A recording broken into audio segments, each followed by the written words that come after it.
प्रश्नों में से किसी एक का लगभग 40 to 60 शब्दों में उत्तर दीजिए।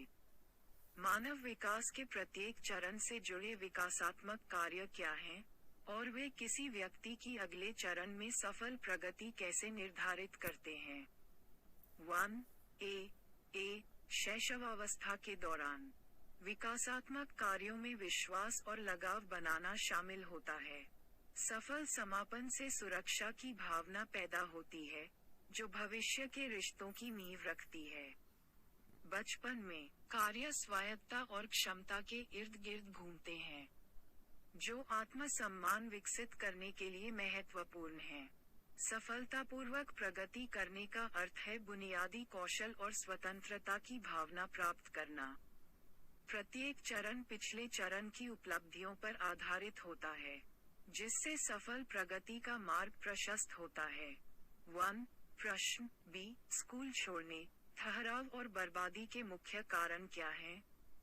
क्या प्रयास भारत में स्कूल छोड़ने की दर को कम करने के लिए क्या कदम उठाए जा रहे हैं?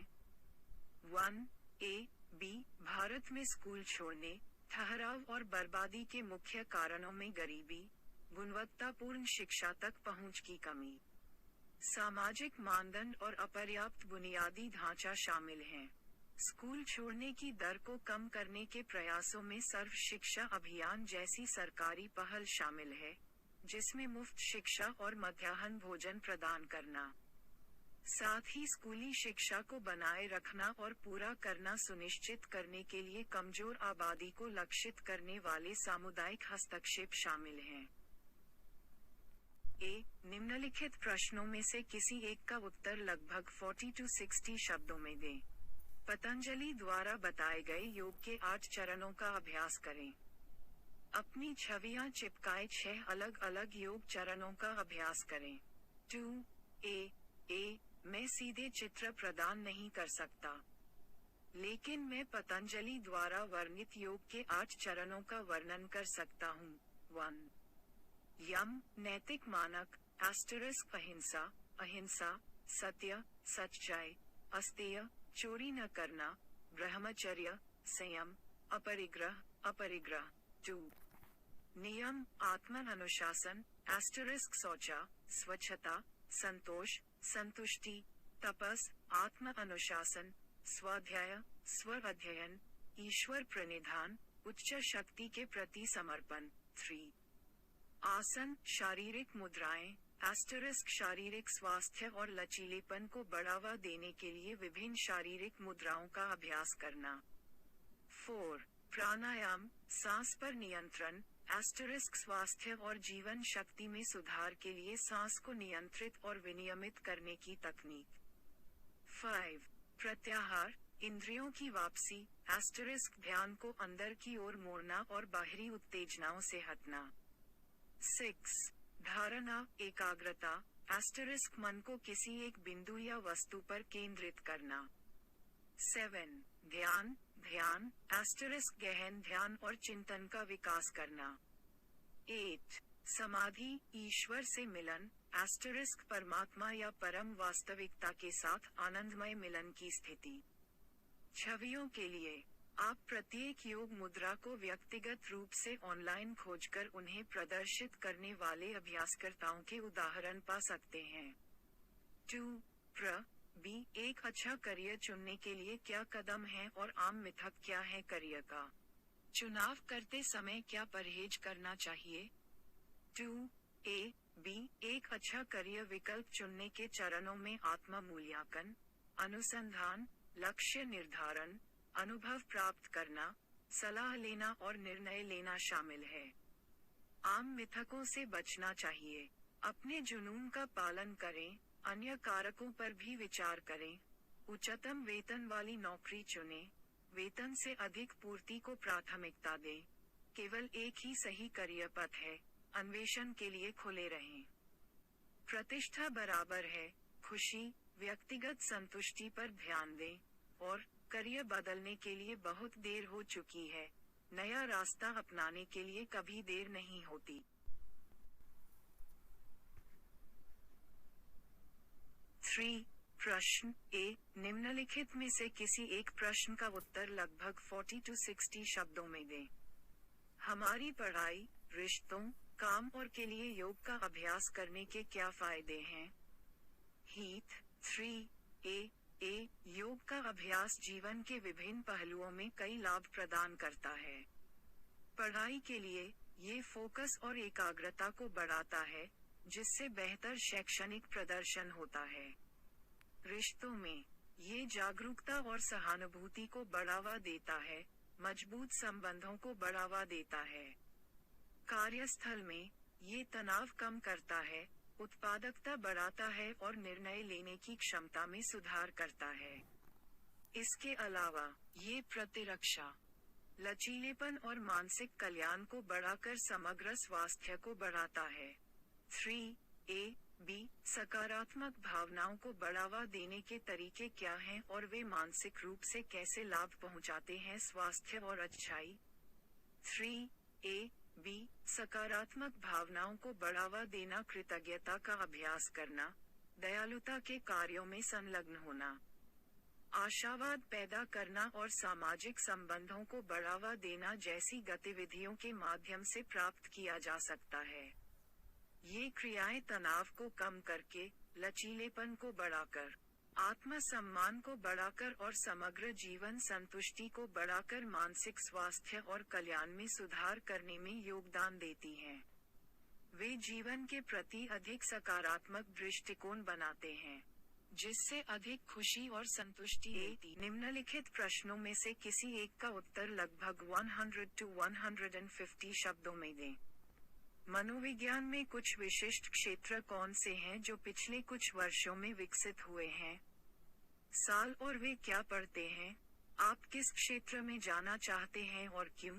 4 मनोविज्ञान में कुछ विशिष्ट क्षेत्रों में नैदानिक मनोविज्ञान शामिल है, जो मानसिक बीमारी के निदान और उपचार पर केंद्रित है।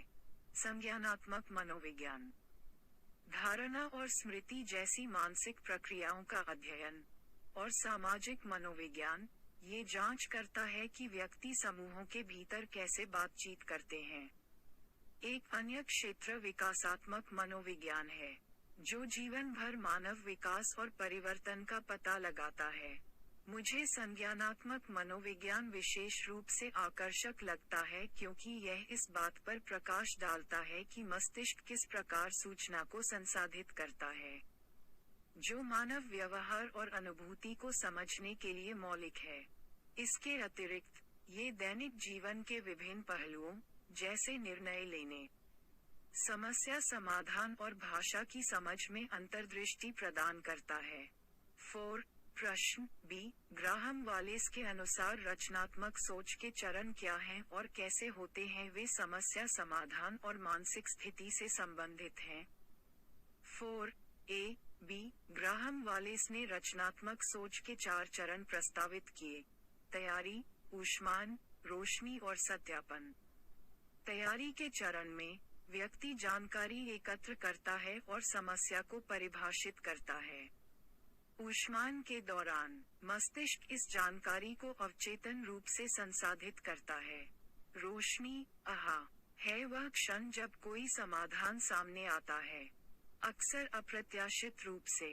सत्यापन में समाधान का परीक्षण और उसे परिष्कृत करना शामिल है। ये चरण चेतन और अचेतन दोनों प्रक्रियाओं के महत्व पर जोर देकर समस्या समाधान से संबंधित हैं। मानसिक सेट, परिचित रणनीतियों के साथ समस्याओं से निपटने की प्रवृत्ति, पारंपरिक तरीकों के समाधान को सीमित करके रचनात्मकता में बाधा डाल सकती है। हालांकि, वालेस का मॉडल बताता है कि ऊष्मान मानसिक सेटों से बाहर निकलने की अनुमति देता है, जिससे रोशनी के चरण के दौरान नवीन अंतर्दृष्टि प्राप्त होती है। इस प्रकार, इन चरणों को समझने से व्यक्तियों को मानसिक बाधाओं को दूर करने और समस्या समाधान में रचनात्मकता को बढ़ावा देने में मदद मिल सकती है। निम्नलिखित प्रश्नों में से किसी एक का उत्तर लगभग 100 to 150 शब्दों में दें। ग्राहम वालेस के अनुसार रचनात्मक सोच के चरण क्या हैं और कैसे होते हैं? वे समस्या समाधान और मानसिक स्थिति से संबंधित हैं। 5 ए ग्राहम वालेस ने रचनात्मक सोच के 4 चरण प्रस्तावित किए। तैयारी, ऊष्मान, रोशनी और सत्यापन। तैयारी के चरण में व्यक्ति जानकारी एकत्र करता है और समस्या को परिभाषित करता है। ऊष्मान के दौरान मस्तिष्क इस जानकारी को अवचेतन रूप से संसाधित करता है। रोशनी है वह क्षण जब कोई समाधान सामने आता है, अक्सर अप्रत्याशित रूप से। सत्यापन में समाधान का परीक्षण और उसे परिष्कृत करना शामिल है। ये चरण चेतन और अचेतन दोनों प्रक्रियाओं के महत्व पर जोर देकर समस्या समाधान से संबंधित हैं। मानसिक सेट। परिचित रणनीतियों के साथ समस्याओं से निपटने की प्रवृत्ति पारंपरिक तरीकों के समाधान को सीमित करके रचनात्मकता में बाधा डाल सकती है। हालांकि वालेस का मॉडल बताता है कि ऊष्मान मानसिक सेटों से बाहर निकलने की अनुमति देता है, जिससे रोशनी के चरण के दौरान नवीन अंतर्दृष्टि प्राप्त होती है। इस प्रकार इन चरणों को समझने से व्यक्तियों को मानसिक बाधाओं को दूर करने और समस्या समाधान में रचनात्मकता को बढ़ावा देने में मदद मिल सकती है। 5 प्रश्न मन शरीर संबंध की प्रकृति पर टिप्पणी करें और कम से कम 3 तरीके सुझाएं स्वस्थ मन शरीर संबंध बनाए रखने के लिए। 5 मन शरीर का संबंध हमारे मानसिक और शारीरिक कल्याण के बीच जटिल संबंध को दर्शाता है। शोध से पता चलता है कि मानसिक स्वास्थ्य शारीरिक स्वास्थ्य को प्रभावित करता है और इसके विपरीत। उदाहरण के लिए, तनाव से सिरदर्द या पाचन संबंधी समस्याएं जैसे शारीरिक लक्षण हो सकते हैं। इसके विपरीत, शारीरिक व्यायाम मूड और संज्ञानात्मक कार्य में सुधार कर सकता है। स्वस्थ मन शरीर संबंध बनाए रखने के लिए 1 तनाव कम करने और आत्म जागरूकता बढ़ाने के लिए ध्यान या गहरी सांस लेने जैसी माइंडफुलनेस तकनीकों का अभ्यास करें। मापने में पहचानने की प्रक्रिया रिकॉल की प्रक्रिया से किस प्रकार भिन्न है? प्रतिधारण और इन मतभेदों का वास्तविक जीवन की स्थितियों पर क्या प्रभाव पड़ता है? जैसे परीक्षा के लिए अध्ययन करना या परिचित चेहरों की पहचान करना। पर एक प्रयोग करें। नीचे दिए गए में से किसी एक प्रोजेक्ट को तैयार करने के लिए कम से कम 20 लोगों को अलग अलग परिस्थितियां प्रदान करें। याद रखें, फिर निरीक्षण करें और लिखें कि क्या वे 7 से 10 दिनों के बाद पहचानने, याद करने और याद रखने में सफल या असफल रहे। उदाहरण के लिए 20 लोगों पर 5 अलग अलग स्थितियों पर प्रयोग करना और ध्यान दें कि क्या वे संख्या, चेहरा, स्थान, रंग या स्थिति याद रख सकते हैं और कैसे। 6 पहचान और स्मरण पर एक प्रयोग करने के लिए आप प्रतिभागियों को विभिन्न उत्तेजनाओं के साथ प्रस्तुत कर सकते हैं और एक समयावधि के बाद पहचानने, स्मरण करने और याद रखने की उनकी क्षमता को माप सकते हैं। यहाँ एक उदाहरण प्रयोग है। 1 प्रतिभागी **** विभिन्न पृष्ठभूमि और उम्र के 20 व्यक्ति। 2 प्रक्रिया **** 1 प्रतिभागियों को 20 सामान्य वस्तुओं, जैसे कलम, सेब, किताब, की एक सूची दें और उन्हें 2 मिनट के लिए सूची का अध्ययन करने के लिए कहें। अध्ययन अवधि के बाद रिहर्सल को रोकने के लिए प्रतिभागियों को 5 मिनट के लिए ध्यान भटकाने वाले कार्य में संलग्न करें। मूल 20 और 20 ध्यान भटकाने वाली वस्तुओं सहित 40 वस्तुओं की एक सूची प्रस्तुत करके पहचान का परीक्षण करें और प्रतिभागियों से उन वस्तुओं की पहचान करने के लिए कहें जिनका उन्होंने पहले अध्ययन किया था। प्रतिभागियों से मूल सूची में से उतनी चीजें लिखने के लिए कहें जितनी वे याद कर सकें। दीर्घकालिक अवधारण का आकलन करने के लिए 7 से 10 दिनों के बाद समान पहचान और स्मरण परीक्षणों का पालन करें। 3 डेटा विश्लेषण **** मान्यता परीक्षण में सही ढंग से पहचानी गई वस्तुओं की संख्या रिकॉर्ड करें। रिकॉल टेस्ट में वापस बुलाए गए आइटमों की सही संख्या की गणना करें। तत्काल और विलंबित दोनों अंतरालों पर पहचान और रिकॉल प्रदर्शन की तुलना करें। 4. निहितार्थ **** पहचान में आमतौर पर विकल्पों के एक सेट से जानकारी की पहचान करना शामिल होता है, जबकि रिकॉल के लिए बिना किसी संकेत के मेमोरी से जानकारी प्राप्त करना आवश्यक होता है। परीक्षा के लिए अध्ययन जैसी वास्तविक जीवन स्थितियों में मान्यता आधारित रणनीतियाँ, उदाहरण के लिए फ्लैश कार्ड, विकल्पों के बीच सही उत्तरों की पहचान करने में सहायता कर सकती हैं, जबकि स्मरण आधारित विधियाँ, उदाहरण के लिए अभ्यास क्विज, ज्ञान के दीर्घकालिक प्रतिधारण और अनुप्रयोग को बढ़ा सकती हैं। परिचित चेहरों की पहचान के लिए दृश्य संकेतों की उपलब्धता के कारण पहचान अक्सर याद करने की तुलना में अधिक विश्वसनीय होती है। हालांकि, उन स्थितियों में रिकॉल आवश्यक हो सकता है जहां दृश्य उत्तेजनाएं मौजूद नहीं हैं, जैसे कि कानून प्रवर्तन के लिए किसी संदिग्ध का वर्णन करना।